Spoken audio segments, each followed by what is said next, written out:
Hello and welcome everyone to a new video on your channel, Mr. Tech Tips. Before watching the video, don't forget to subscribe to our channel and don't forget also to like this video.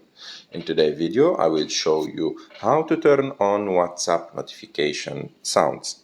To do this, you just need to go to your WhatsApp and after that go and click on the three dots on the top right of the screen, and after that go to settings. And after that, scroll down a little bit until you find an option called notifications. Click on it. And as you can see, the first option is called conversation tones. And it says play sounds for incoming and outgoing messages. You just need to activate this option. And by activating this option, you will now receive notifications when you receive a message from your WhatsApp.